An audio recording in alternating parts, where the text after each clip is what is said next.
yesterday Hyderabad experienced one of the first rainfall for the season. And if in one word, if you can tell me if yesterday's rainfall that we experienced was a lot by any standards. Moksha, we are a monsoon-fed country. Throughout our history, literature showed that in monsoon time we get very heavy rain sometimes. Kalidasa described the monsoon rains. Somerset Maugham described Indian monsoons and rains. A 35 millimeter rainfall, that was the average rainfall yesterday, it's very normal. There are days when we get 200 millimeter rainfall occasionally because of cyclones or even otherwise. In districts and coastal areas, I have seen 350 to 400 millimeters in a day. So to say that 35 millimeters average rainfall in the monsoon-fed country during monsoon season, after months of very severe summer and drinking water shortage, to say that we are not able to handle that is ridiculous. It is criminal neglect of the government and the authorities. I don't want to normally use very harsh words, but this is extremely unacceptable. It is nothing but criminal neglect, and people must rise peacefully in revolt collectively to force the system to respond. Right. So, given, like you said, this was a moderate rainfall and this was very expected amount of rainfall that we can have. But yesterday, there was a lot of inconvenience that was caused for the general population. And I mean in terms of the traffic that came and the water blockages that we saw, especially in some of the most developed areas and the world infrastructure areas of our city, which is, say, Gachibowli Financial District. A lot of people there faced a lot of problem. They couldn't access the public transport because of congestion. Like you said, this is a clear sign of failure. Yeah, many people told me in many pockets, a normal commute time of about 30 minutes took 3 hours, 45 minutes, 4 hours. For just 35 millimeters rainfall, it's a shame.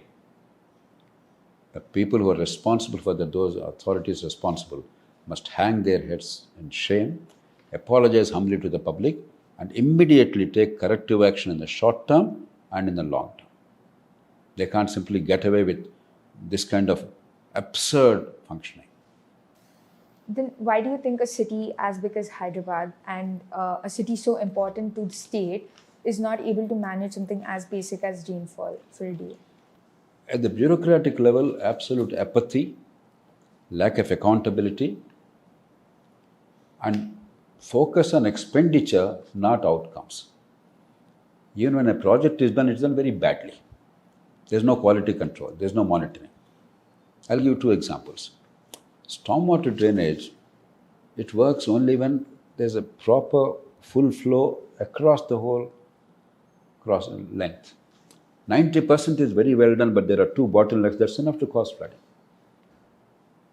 Or take the roads, even a bit of a rainfall. We all know the bitumen-topped roads, what we call black-topped roads. The moment there is stagnation of rainwater there, the road gets destroyed. Everybody knows that. So, even a non-engineer like me understands that the road center must be at a slightly high level. There must be a gradient. Berms must be at the lowest level. And then there must be drains on both sides to drain off the surplus water. A bit of a rain, a drizzle, in many pockets you see a saucer-like road and water stagnating there. So it's a colossal engineering failure even when resources are available. And from the government side, we are very fond of mega projects. Now we spent thousands of crores in building the pumping system and lifting water from Krishna River and Godavari River to Hyderabad City. We are pumping more than 217 crore liters only from these rivers, apart from other sources, per day. But almost 40% does not reach our homes. It goes directly into Musi because of bad distribution. So we're not bothered about outcomes. It's a mega project because there's commissions and kickbacks and a great deal of publicity and vanity. So politicians, normally I'm not very harsh about politics or politics. I understand their problems. But increasingly it appears it's all about doing something in the short term to appease the people and to induce them to vote for you. without doing anything in the long term, without meeting the collective needs for which the government is created.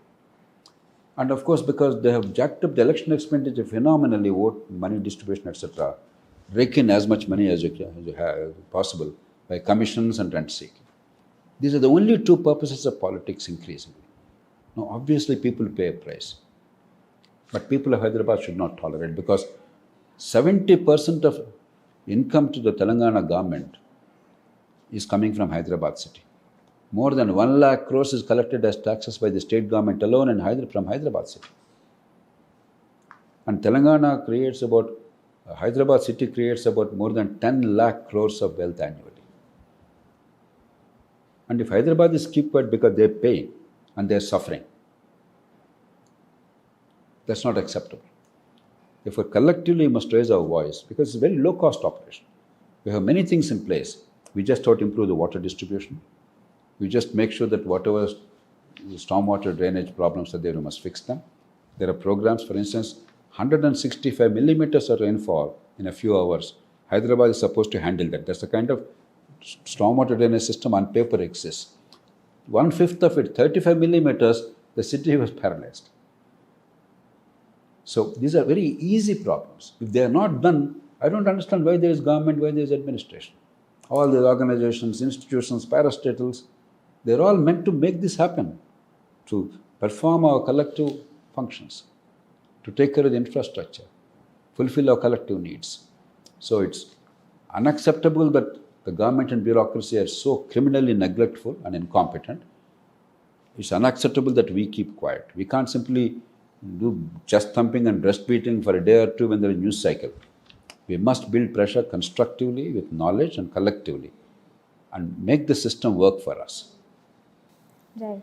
So now that you've pointed out very clearly what the problem is and where the source of the problem is, what could be some possible solutions to overcome this? Because this is just the start of season for us. Let me take stormwater drainage as an example. London City, even 400 years ago, without technology, without computers, without anything, the first thing they did was contour survey. First, they saw the gradient. If rains come, storm comes, where does the water go? What is the flow? Because water always flows downwards. It doesn't require genius, right? Everybody knows that.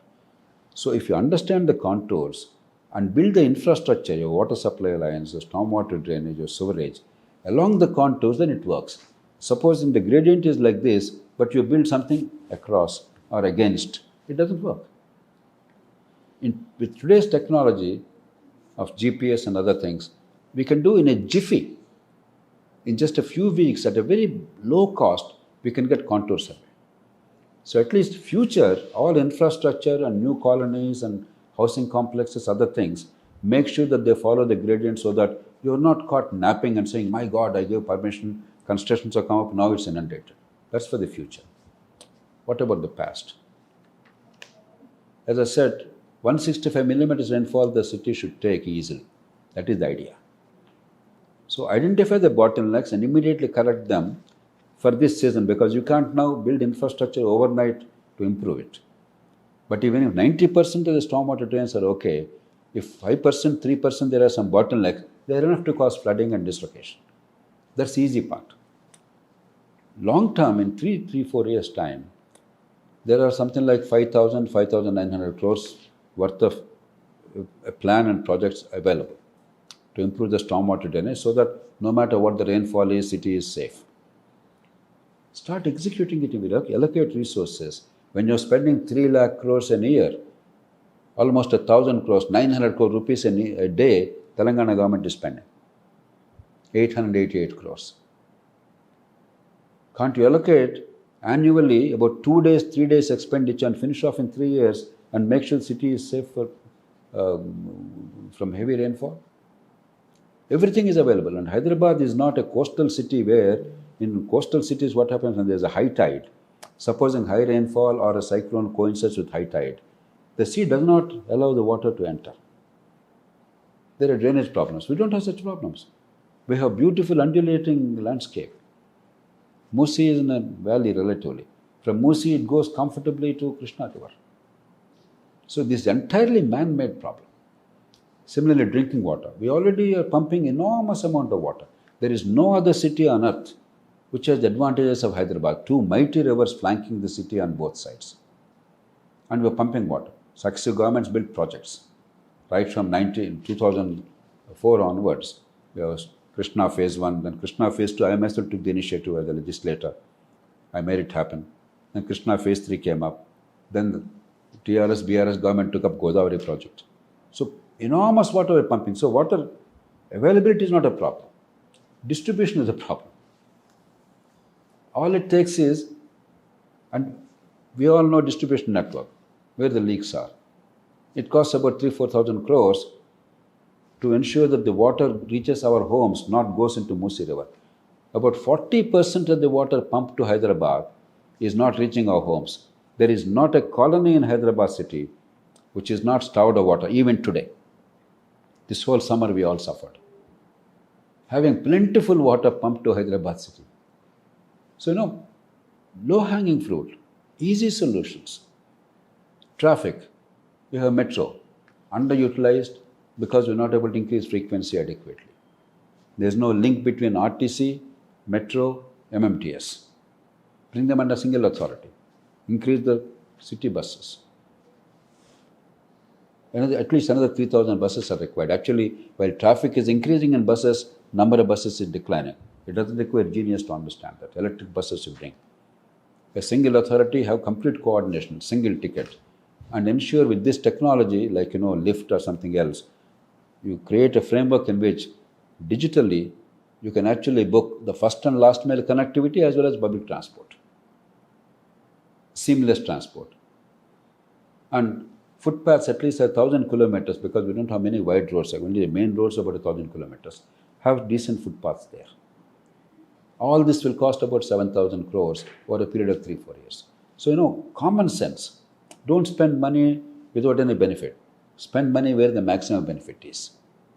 So, if you judiciously do it and quickly do it, if you do it genuinely and monitor efficiently, don't do it blindly, just for the sake of the work you complete, but it's no use. That doesn't help. With a bit of expenditure, if you are collecting about 1 lakh crores from Hyderabad as taxes, in a period of 4 years we collect 4 lakh crores by current rupee value. All you require is put about 10% of that money in Hyderabad city. 10% of what you're collecting as taxes, put it for infrastructure on a one-time basis for the next 3-4 years. If you can't even do that much, then the government is not worth speaking about. Government has no legitimacy. So today we spoke a lot about institutional reforms that we should see and changes in governance systems and plans that the government has to play. But today, as an individual, as a citizen of this city, what can I do? Because with every minute, every problem that this water rainfall is causing me, say congestion, traffic, everything else, I'm losing productive hours. There are also economic costs attached to it. So at an individual level, what can we do today? You're absolutely right. For instance, take traffic alone. The traffic snarls are losing us, each of us in Hyderabad, 123 hours during peak hours in this city in a year. The loss sustained by all of us is almost $6 billion annually. We are the losers. Every day, the people of the city are losing 150 to 200 crores a day because of traffic snarls. So we are suffering, we are paying the price. But if you merely do the chest thumping and breast beating whenever there is a news cycle for a day or two and forget about it, nobody bothers. Politicians understand only one thing, that these people are going to vote you out if you don't pay attention to these important problems. We are paying taxes. Be mindful. We're not begging. We're not asking for a favor. These are easy problems to solve. We have the money available if it's properly utilized. And it's about the collective needs. Only thing we have to realize is there is no piecemeal solutions. A temporary that day fix will not do. As I said rightly, heavy rainfall is dislocating traffic. So traffic and stormwater drainage cannot be delinked. Drinking water and sewerage, they are all getting mixed up. They can't be delinked. And heavy rainfall also causes not only traffic dislocation but electricity. Sometimes transformers get burned, and electrical wires get cut, and also everything is linked to everything else. It's a larger infrastructure problem. Therefore, all we require is let the citizenry of Hyderabad across the spectrum, the students, the youth, the self employed people, the traders, and hardworking people at the low end of the spectrum, the software workers, the enterprises, offices, let us all make our voice heard that if you don't fix these things, we will guarantee you we will vote against you. Whichever party has a credible program to actually fix these, they get our support. Forget everything else. Because government is not about grand issues, it's not about Delhi or some state capital, it's about us, our city, our taxes, our basic amenities. We're not asking for the moon. We're not asking for a favor. We're not asking for anything free. With our tax money, can you take care of our basic collective things? At least the minimum traffic and transport, stormwater drainage, drinking water supply reaching homes, sewerage system. These are the minimum four things. Make them central issue. No, we'll create, Lok Satta, FTR, others, all of us should create a platform to bring people together and to make their voice heard. We have no digital technology. We have modern means of communication. We must create some kind of feedback system. If we demonstrate the 10 lakh people of Hyderabad, that means only 10% of Hyderabad city, less than 10%, that they are saying we want it in a demonstrable manner, verifiable manner, I guarantee you all parties and governments will join the bandwagon. We don't have to beg. We have to command. We have to make the political system respond and administration accountable.